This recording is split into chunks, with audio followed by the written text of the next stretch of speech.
Hi, I'm Monique Mason. And I am Jenna Noble, and Monique and I are the owners of Pathways Family Coaching. So today we want to talk about a family crisis that's actually ripping millions of parents and children apart every year. It's robbing children of their innocence, and it has long-term effects that affect both the parents and the children. So our goals for today is we're going to talk about what exactly is parental alienation. What types of tactics are parents using to alienate their children? So what things can you look for to know if this is happening in your family before it gets very serious? How it displays in the child. So what types of behaviors will a child display that's being alienated from a parent? What are the long-term effects on both the parent that is being alienated and the child? The root causes of this family dynamic. We can't solve something if we don't know why this is happening. And why is there so much controversy surrounding this term parental alienation? And what needs to change to protect these families? So what exactly is parental alienation? Well, it's when a family member influences and weaponizes a child against one parent, and it typically results in the suppression of the child's attachment and leads to the child actually rejecting and emotionally cutting off from a parent for frivolous reasons. One thing we like to mention here is that it can be any family member. Typically that member is a spouse or an ex-spouse, but it also can be, the parents, so the grandparents, aunts, uncles, anyone in the family. So as Monique had stated earlier, alienation results in the suppression of the attachment system or the attachment between the parent and the child. So what really is attachment? So attachment is a deep and enduring emotional bond that connects one person to another across time and space.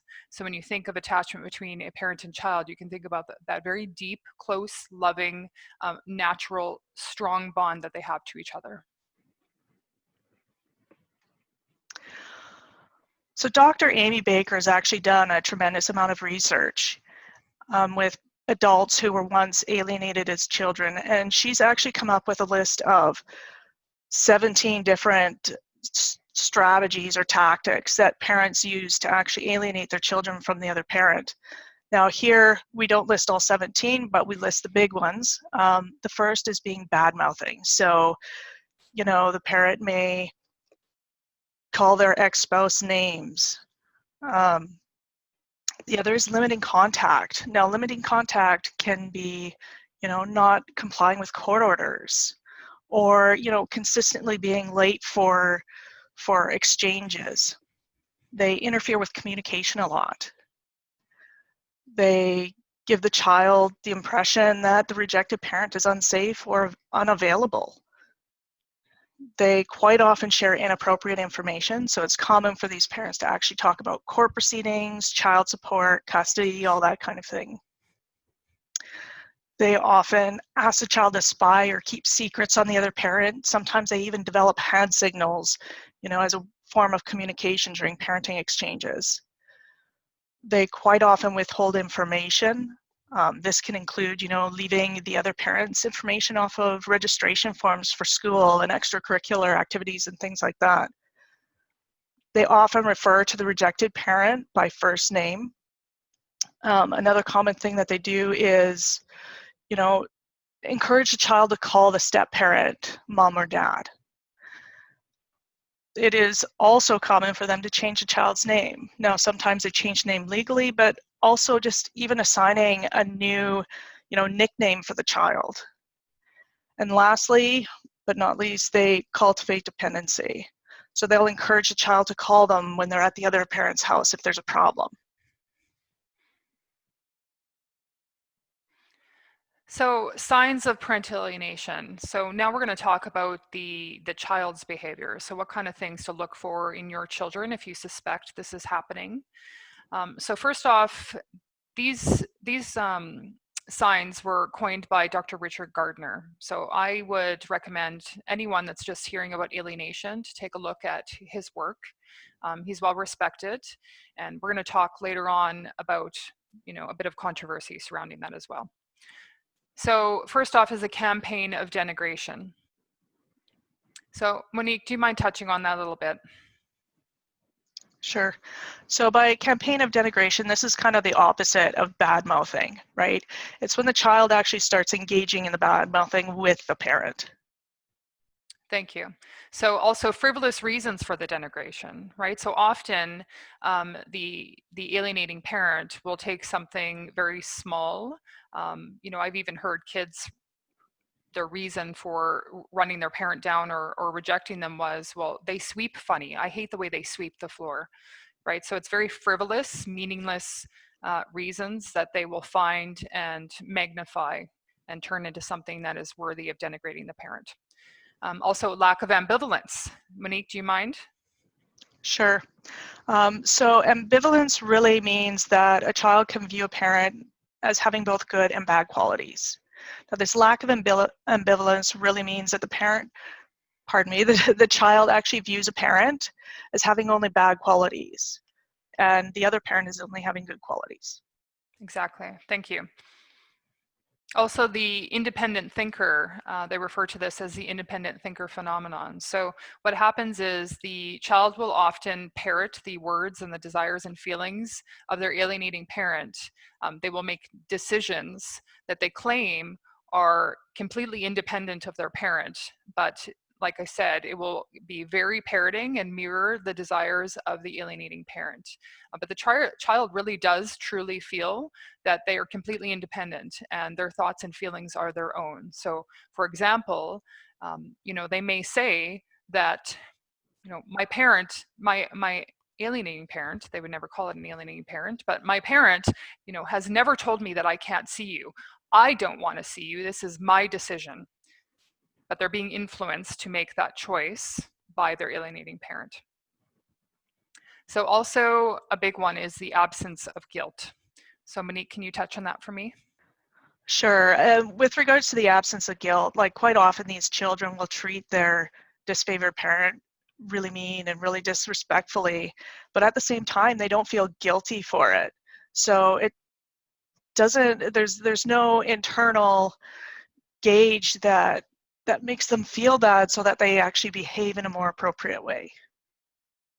Right, thank you. And I'd just like to elaborate a bit. I do believe that alienated children do suffer from an extreme guilt, but they definitely do not show this when it comes to their disfavored parent. Like Monique said, they can be very hateful, they can be very mean and rejecting, and they do it with quite a cold callous, where you know, a child in a usual relationship with a parent would not, you know, have the ability to do so. They would feel very guilty about their actions. So reflexive support for the favored parent. So in this dynamic, the alienating parent really conditions the child to fight their battles and to, you know, almost reactively stand up for them no matter what is happening. The parent is always in the right. No matter, you know, if they were perhaps in the wrong in that moment, the child will, with you know, extreme anger sometimes and you know, a fighting type spirit, will always reflexively support that parent in whatever they are doing. Also, rejection of extended family. So do you want to talk about that, Monique? Sure. Um, Now, quite often, when the child emotionally cuts off from the parent, they'll emotionally cut off from anybody who supports that parent. This can include grandparents, aunts, uncles, even their own siblings. Yeah, you're right. And this can get really complicated too, because I think people, when they start to learn about alienation, or those in the world that may know a tiny bit about it and see the dynamic perhaps going on, they don't understand that the extended family is not always rejected. So if the extended family of the disfavored parent is seeming to side with that disfavored parent or support their family member, then the children will cut them off. But it is often that the extended family of the disfavored or alienated parent will actually become triangulated with the alienating parent. And if the children view that that parent's family is supportive of their alienating parent, their favored parent, they will hold a relationship with them. but not their alienated parent. Did that make sense, Monique? Yeah. Yeah, Okay. it did. I felt like I was talking in circles. Also, the presence of borrowed scenarios. So, there are a lot of weaponizing of truths in alienation. It can be a very small truth that's twisted and distorted and blown up. And a lot of lies can just be brought into the situation about scenarios that occurred. So what happens often is that the alienating parent will be telling the child these things that perhaps, for example, your father cheated on me. That may not be the truth. That might have been a lie.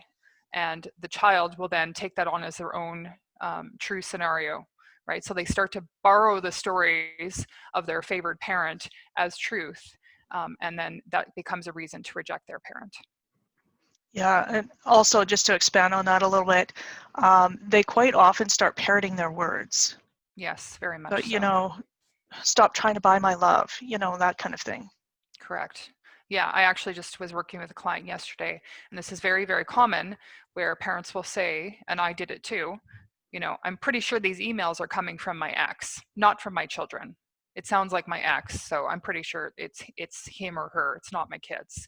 And I had to tell my client yesterday, it most likely is your children, because the children do start to talk very similarly to their alienating parent, and they use the exact same language as Monique had already stated. So now we just want to look at what the long-term effects of the suppressed attachment system in the child are. Now, these effects actually affect the child for the rest of their lives, even after reconnection with an alienated parent as an adult. So anxiety and depression are common.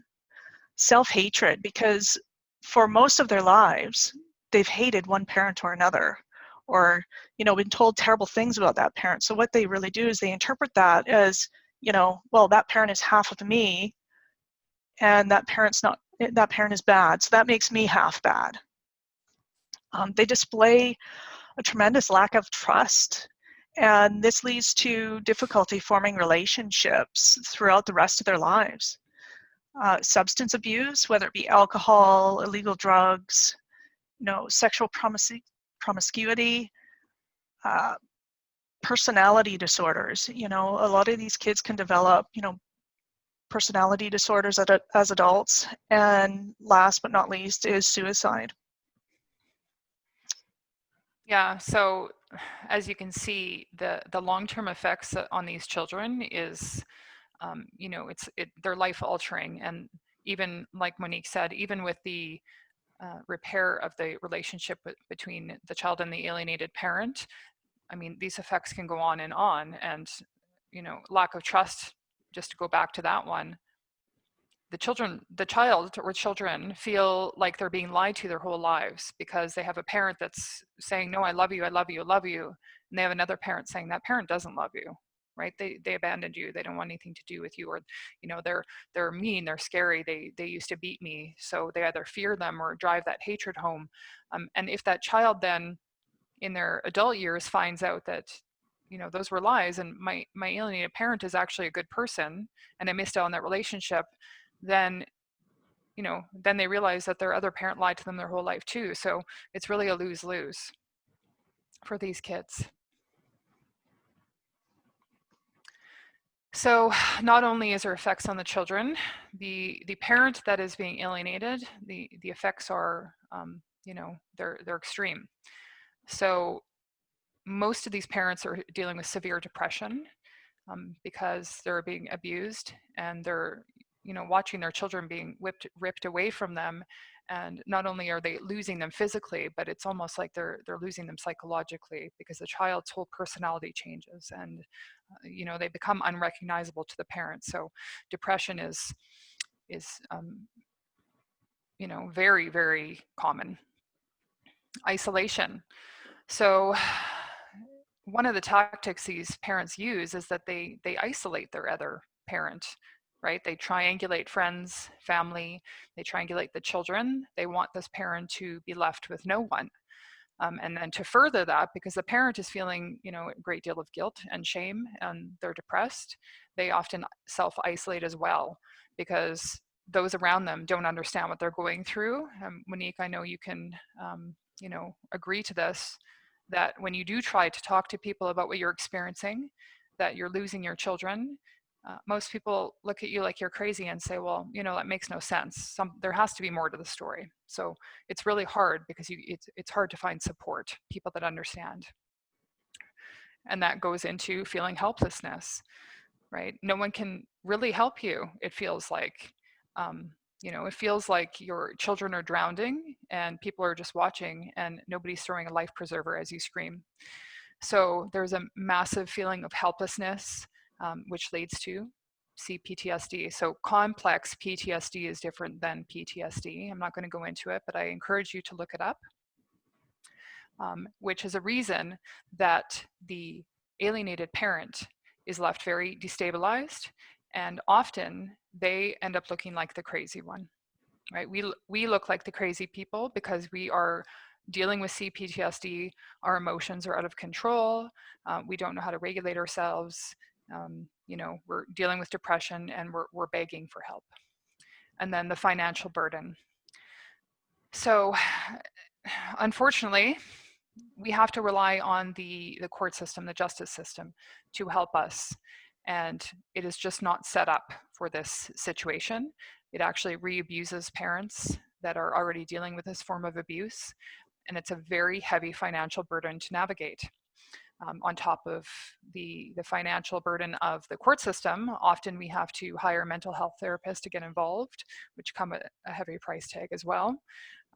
Different custody evaluations, different reports that we need to hire specialists to get involved in. So many times these parents are left, completely financially strapped. They've lost everything.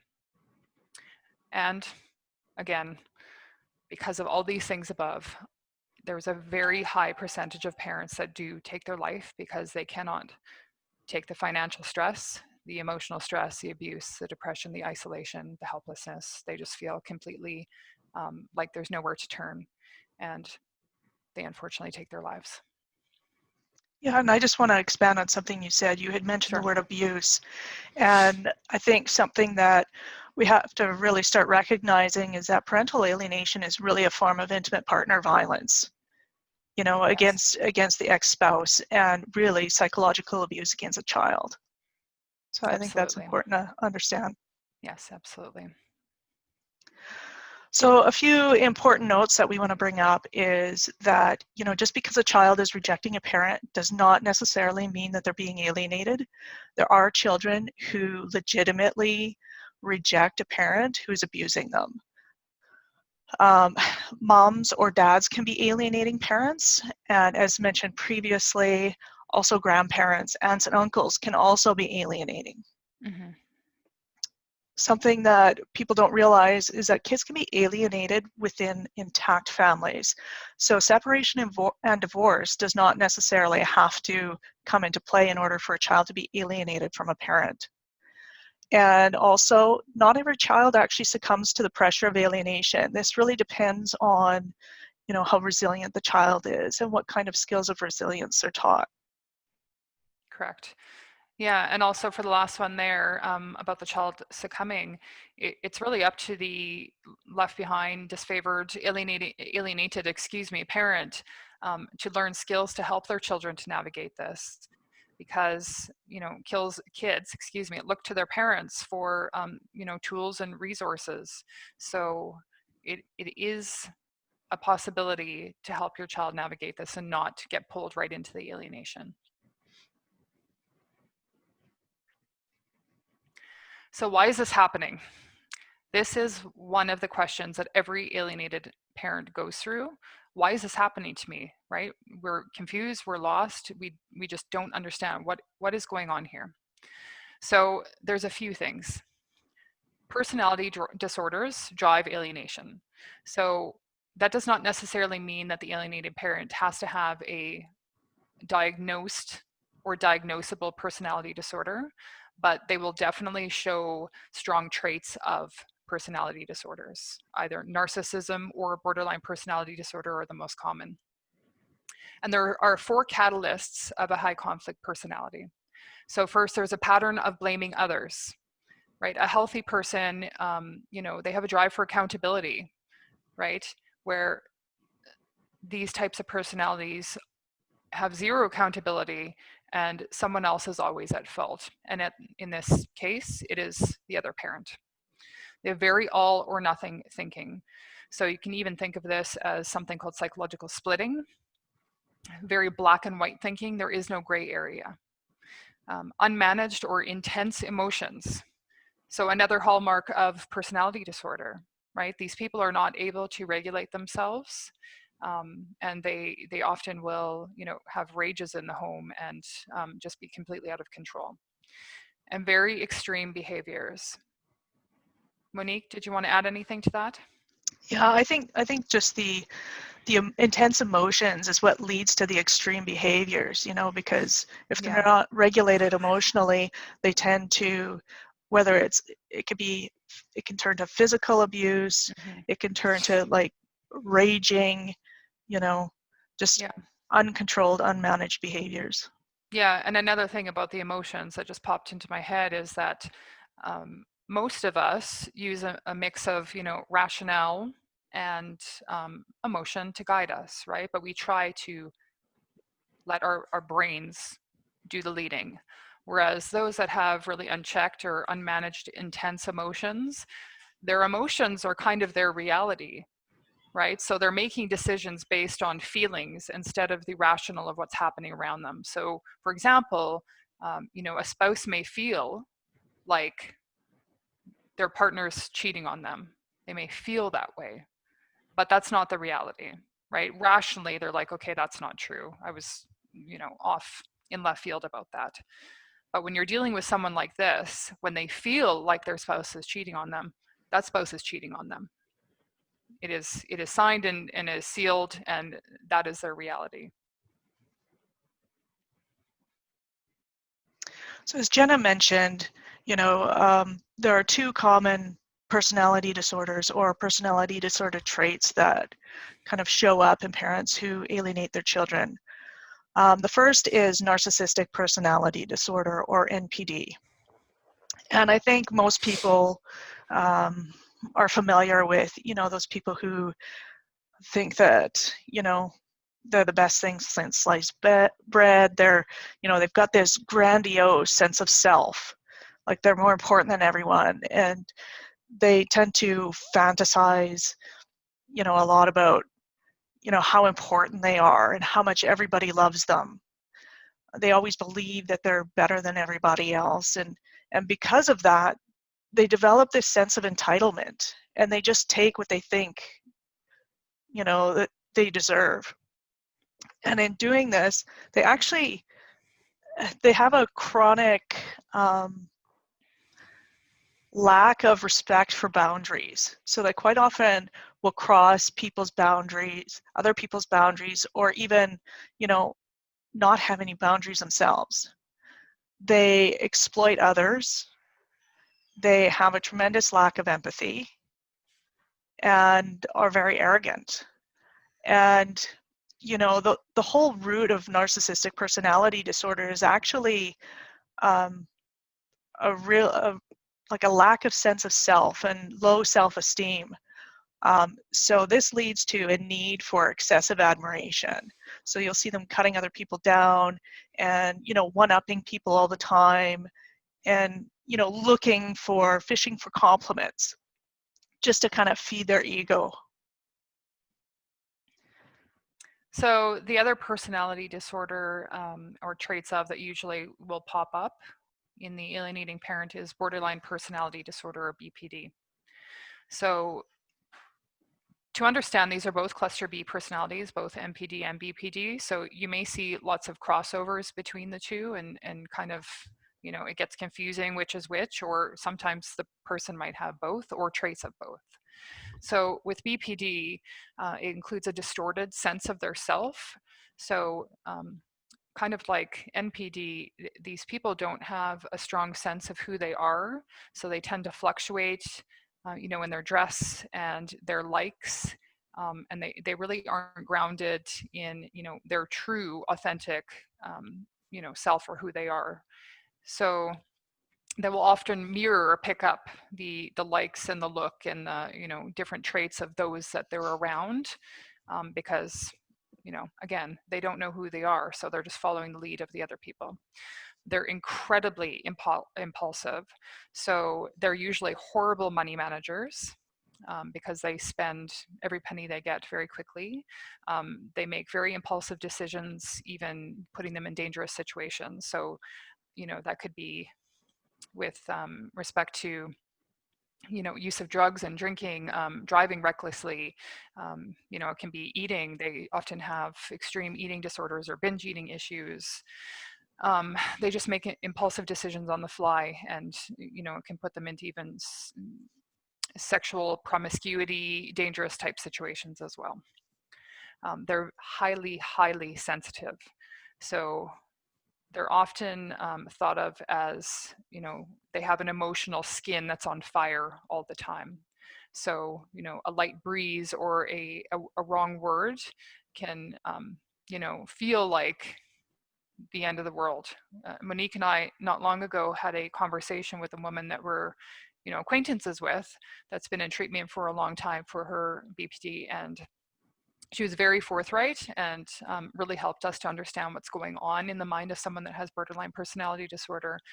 And she spoke of, when she would spill a glass of milk or, drop a donut or something, to us, we'd be like, oh, that sucks. We clean it up. But for her, she said the emotions attached to it were so extreme that it was like losing someone you love. So just to put it into perspective of how extreme those emotions can be. Strong emotional reactions. So I guess I was kind of speaking about that already. So their reactions really don't fit the scenario, just like the spilled milk. And often, very small factors, like maybe a friend says something, oh, I don't like those pants on you. They might turn to hate. Their reaction, again, does not fit the scenario of what's going on around them, and they may completely cut that friend out of their life for saying something like that to them. Or most of us would be like, well, I don't really care, I like my pants. So they have a lack of disrespect and boundaries. So they will disrespect your boundaries. They will step over them constantly. So if you're dealing with someone like this, you need to be very firm and have very strong guarded boundaries. And they themselves don't have boundaries. So one hallmark I find with BPD is that as soon as you start talking to them, they divulge every intimate detail about themselves. Right? So usually over time, as you form a relationship, you get to know somebody better. These types of people, no boundaries. Everything about them is on the table right from the beginning. So that's a bit of a red flag. They have a pattern of unstable relationships. So, looking back at the things we've already talked about, the emotional reactions, the lack of boundaries, they're very, sensitive and impulsive. That just goes to speak to, why their relationships are so unstable. And they'll often go through partners very fast. And they'll go between partners very quickly. There's no lag in a relationship. They can have psychotic-like symptoms in times of extreme stress. So in high stress scenarios, they can actually have psychotic effects such as hearing voices. They can become incredibly paranoid to the degree of their paranoia becomes a reality. So they're paranoid something's happening, so they really think it's happening. So it can almost exhibit as a bit of a mania in those high stress situations. Yeah. The only other thing I wanted to add is that, sometimes the name of this disorder is a little bit deceiving, like borderline personality disorder. So it is also known by EUPD, which is emotionally unstable personality disorder, which seems a little bit more fitting because this is really the issue they have is rooted in, lack of regulation of their emotions. Yeah, and I just thought of a few things too, is that they tend to cut due to their impulsive nature and their emotional reactions and such. They tend to be cutters. And they also are incredibly, incredibly high risk of suicide. So of all the personality disorders, because of the intense emotions that they're dealing with, it is very, very common for them to attempt to or to be successful in taking their life. And they're often misdiagnosed as bipolar, which is very difficult because they're being treated for bipolar, and that's really not helping the personality disorder that they're actually dealing with. And again, often the mistreatment will lead to these people taking their own lives. Something we want to point out is personality disorders really are a result of trauma, and this trauma tends to kind of transgress through the generations in a family. Did you want to add to that, Jenna? Yeah, there's a bit of difference in opinion out there about how personalities or personality disorders are formed. It does seem to be rooted in trauma. It's also genetic, but we also know now that trauma is genetically handed down through the generations. So that's why we call it transgenerational trauma, because they hand it down both psychologically, and we actually do hand our trauma down to our children genetically. So this term parental alienation, there is a lot of controversy around it, which is actually a huge issue because it is stalling the solution that families desperately need. So I spoke with Dr. Richard Gardner earlier when we were talking about the behaviors of the children. And Dr. Richard Gardner was originally, he had petitioned to have parental alienation syndrome, or PAS, added to the DSM in the 1980s, excuse me. So he had theorized that this was a new syndrome, that these children were presenting something that he had never seen before. The APA has continued to deny its inclusion in the DSM. And I understand why. Parental alienation is not really a diagnosis. It's a relationship issue, excuse me. So the APA, I would say, I don't think they are saying it doesn't exist. The problem certainly exists, but just to diagnose it as parental alienation is not possible. Dr. Craig Childress, he recently came on the scene, and he is offering a path to the diagnosis of child psychological abuse. So this is a already recognized diagnosis in the DSM. And however, his work has not gained, the acceptance that he would need yet for the DSM to accept his pathway to get there. So. Do you want to add anything, Monique?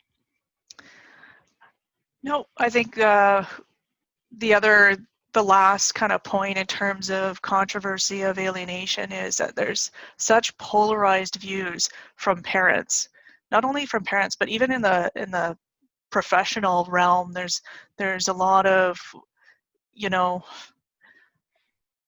different views that are being thrown out there. With regards to the parents, men will talk about, the feminist agenda, golden uterus, or malicious mother syndrome, things like that. And you hear mothers talk about, narcissistic dads and toxic masculinity. And then you've got this group of people who say that, parental alienation doesn't exist. It's just a defense used by abusive fathers in order to gain, custody of their children. So, there's a lot of controversy clouding the issue with regards to what's going on in these families. Mm-hmm. Yes.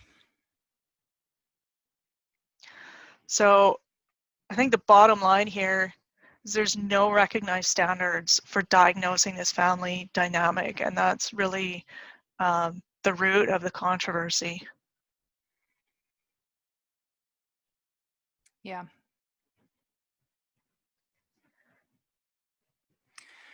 So what needs to change?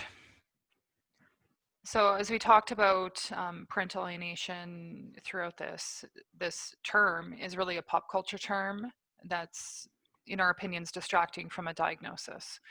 So the whole world knows it as parental alienation, which is why we say pop culture term. It's kind of been used to explain a dynamic that's happening in the family.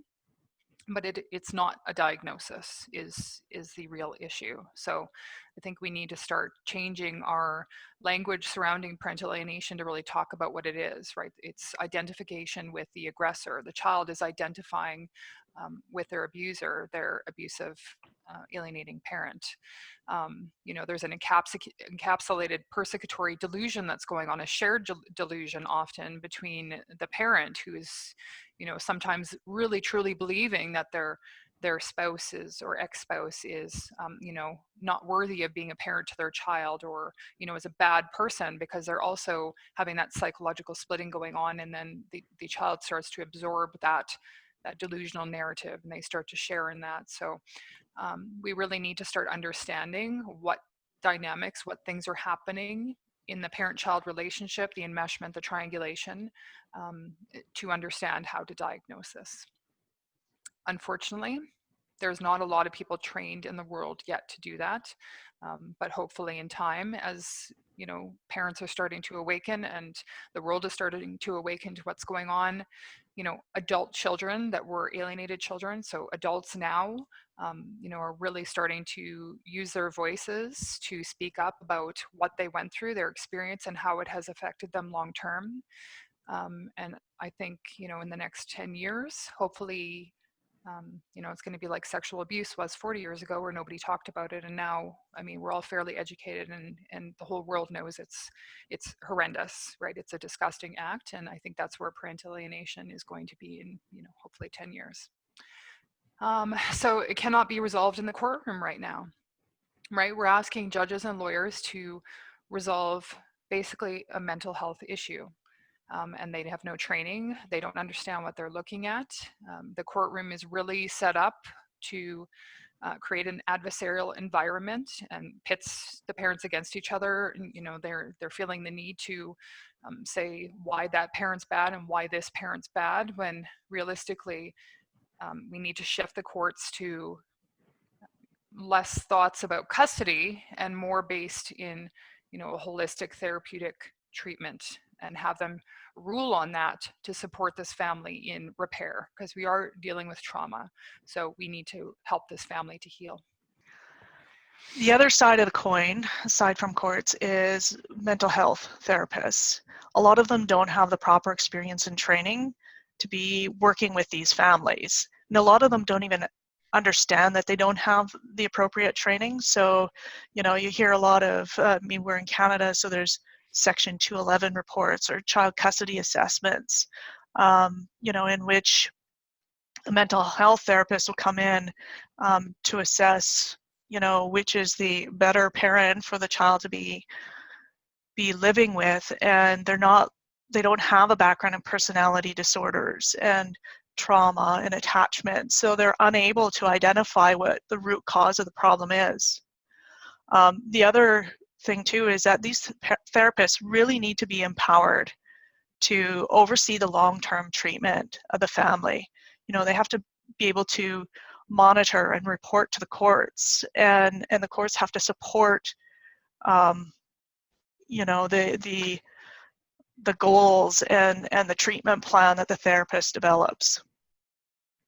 And I think, another point is that right now, there's a bit of a disconnect between the courts and mental health professionals and even child protective services. And we have to shift to a more collaborative approach, a team approach, in which you actually have a team of professionals that are working together to help this family.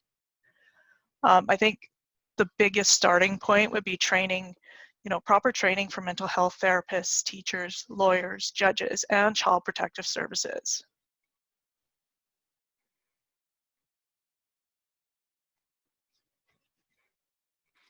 So as Monique and I mentioned at the beginning of this, we're both owners of Pathways Family Coaching and Reunification. So how can we help? How can Pathways help you if you are a parent dealing with this type of dynamic? Or maybe you are a friend of someone and you're starting to recognize in listening to us that perhaps your friend is going through this. Often people go through this for years and have no idea what they're dealing with. They have no name for it. I don't think I knew for, a good 10 years what was going on in my family. So first off, we offer one-on-one coaching and consultation. So in coaching, we work with the parent to really help them to set goals and to move forward. It's very different than therapy. So in a therapeutic environment, it's a lot of, talking about the past. And as coaches, we like to start with a fresh slate. Today is a new day, and all we can do is move forward. So we really help you to get out of that stuck place that you may find yourself in. That hole that parents can kind of feel like they're dug into and they can't crawl out of on their own. So we really help you to, resolve some of the emotional turmoil that you're dealing with, support you, and help you progress in your healing. And in consultation, it's more of strategy based. So we work one-on-one with mental health therapists, we work with CPS, we work with often with the lawyers. Anybody that you bring into your team, basically your team approach, we will consult with to help you strategize on what kind of treatment, what kind of therapy is really going to help your family and what needs to happen to implement that. In the court system, we strategize with your lawyer on how to get the courts to see what's going on, and to make the right call, right? Not to order just custody, but to see that there's a need to help this family heal, and that the children in the center, no matter what's going on in the family dynamic, really need and have a right to a relationship and to be loved by both parents. So how can we help you and your whole family to get there with the support of the courts? We also offer an array of online programs. Um, Everything, well, I shouldn't say everything. We're still in development. We have a lot coming. Outlines are ready and we just need to write. But Monique, do you want to talk about a few things that we have on the go already that's out there? Yeah, I think right now probably our signature program is called Pathways Through Conflict, and what it does is it really teaches parents, it's like a skills-based program. It teaches you skills in terms of, managing your emotions and conflict resolution, critical thinking, skills to pass on to your children for them to, develop, critical thinking skills themselves so that they don't get pulled into this distorted narrative that they're being told by the alienated parent.